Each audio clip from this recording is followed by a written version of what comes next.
actually a sequel of the Any Card, Any Number trilogy that I'm doing. So that's what this is going to be. This is probably my second favorite out of the three for the Any Card, Any Number. And if you saw my last video and you're wondering when I'm going to do the tutorial for that, that'll probably be after the Any Card, Any Number trilogy, so probably 2 or 3 videos. If you have no idea what I'm talking about, click here, I'll leave a link. And anyway, we'll get into the trick. So what we're going to do is we're going to have the spectator choose any card. Let's say it's this one right here, alright? And I'm going to show you guys, alright? That is, if I can get it, that is your card, alright? Don't forget it. Alright, so in this case, it's actually okay for me to know what the card is, okay? So you guys pick the 3 of diamonds. It's okay if I see it for this trick, alright? So what we're going to do with the 3 is we're just going to have him, we're going to have the spectator call out stop. So stop right there. We're going to take the card, place it right there, alright? So now what we're going to do, you can see it's not on the top right, and it's not on the bottom either.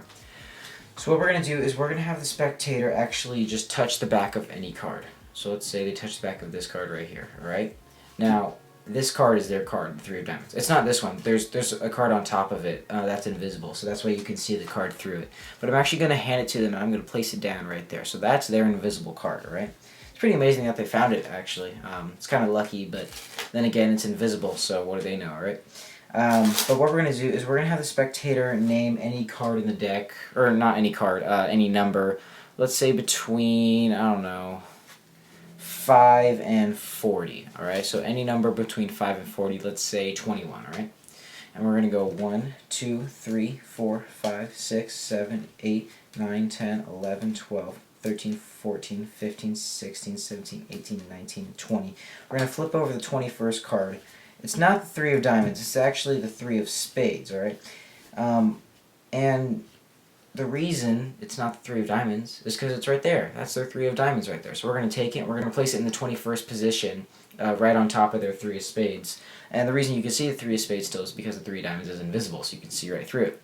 So if the 3 of diamonds is in the 21st position and it's invisible, what we're going to do is we're just going to make that card visible. So I'll recount 1, 2, 3, 4, 5, 6, 7, 8, 9, 10, 11, 12, 13, 14, 15, 16, 17, 18, 19, 20. Would you look at that? There's a new card in the 21st position above the 3 of spades, and hopefully it's your card, the 3 of diamonds. And that is the trick, guys, and now for the tutorial. Okay guys, so for this trick you're going to need a deck of cards, and you're also going to need a table. I'm pretty sure you're going to need a table, but if you want to, you can use the spectator's hand, but I would definitely recommend a table, alright? So here's what you're going to do. You are going to have the spectator name any card. I just said pick a card because I would have to go off camera, but in real life you would say name a card, alright?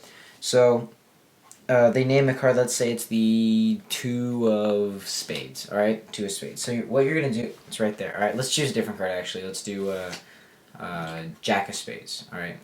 So you're gonna just stall time like you did in the last any card any number trick. You're gonna be like, okay, Jack of spades. Any particular reason why you chose the Jack of spades? No reason? Okay, that's okay, that's okay. And you just found it. And you're doing this, the spectator's gonna see this. They're not gonna know what you're doing, alright? What you're gonna do is you're gonna count 1 card over, so 10 diamonds or whatever card it is for you, and you're gonna square everything up. But as you do that, you're going to get a pinky break. So I'm going to show you how to do this, alright? So you find the Jack of spades while stalling time. And then what you're going to do is you're going to, so this is where the packet ends. This is where you're going to keep your break. You're going to square it up like this. And your pinky's going to go right there. So let's see if I can get a different angle. You're going to count 1 card over. And you're going to square everything up like that. And then you're going to get a pinky break, alright? Now, what you could just do is cut it to the top. If you want to do this instead, I think I taught this in my last Any Card Any Number. You do the, I think it's called a Herman pass or a pass overturn, your choice, alright? I won't get into the Herman pass, I'll just teach the pass overturn because that's what I did in the last video. So you're going to hold the deck like this, so you're going to hold a pinky break, but you're also going to sort of hold a thumb break. It's kind of confusing, but mainly that pinky break. So you're just going to hold the deck in biddle grip with a pinky break, alright? So what you're going to do is you're going to curl your index finger like this, and you're going to with these three fingers, you're going to pull the card back, and this is going to extend out. So you flip that packet over, and then what you're going to do next is when you get to that T right there. So when you get here, you're going to start bringing it over, and then when these edges of the packets meet, it wouldn't normally be like this. It would be more like this. So when these edges meet, you're going to just take the packet where their card is second from the top, right there, Jack of Spades. So once you get there, you're just going to have this go under that packet, and you're going to close it up. And at the same time, you're going to turn your wrist, alright?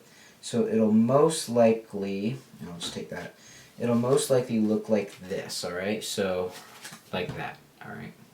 And that was kind of sloppy, but that's the basic idea, alright? So now their card is second from the top. Or you could just simply cut the card to the top, alright?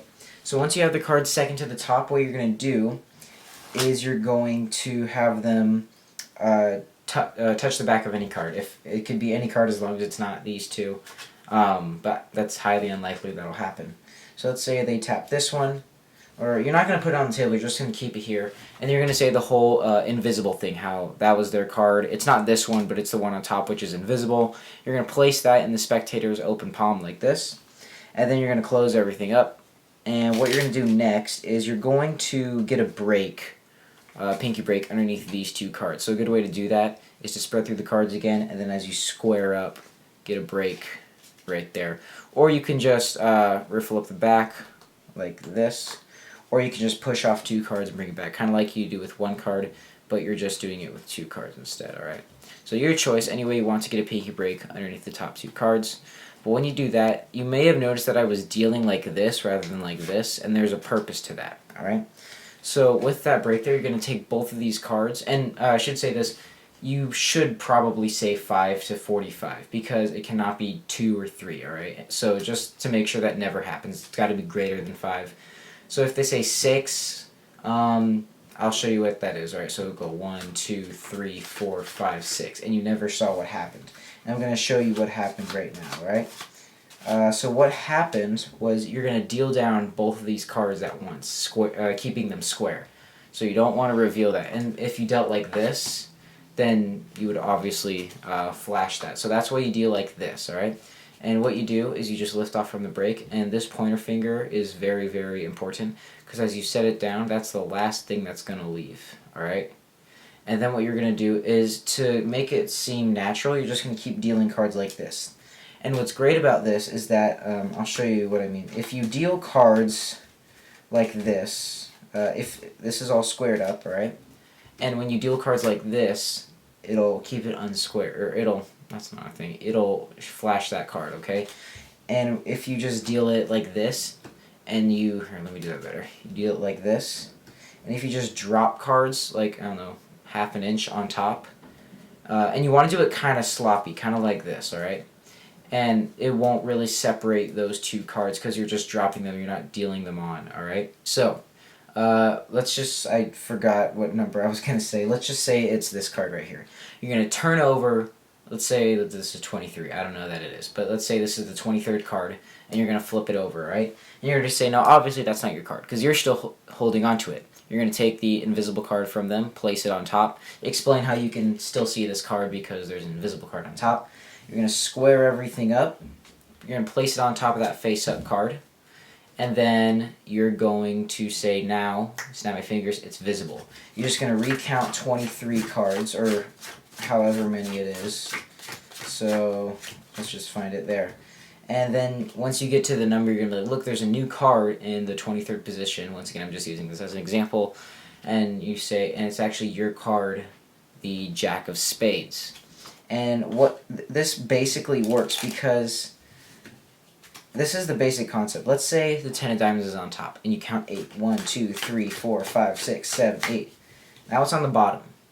If you count 8 again, 1, 2, 3, 4, 5, 6, 7, 8. Now it's on top. That's basically all you're doing, and the spectators don't really catch on to that. And it's a really great trick. It's pretty good for street magic. I guess you could deal in a spectator's hand like this.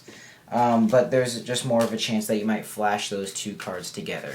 But overall, this is probably the second best out of the 3 any carding number tricks. It's not that hard to learn, and yeah, it's just a really cool trick overall, so thanks for watching.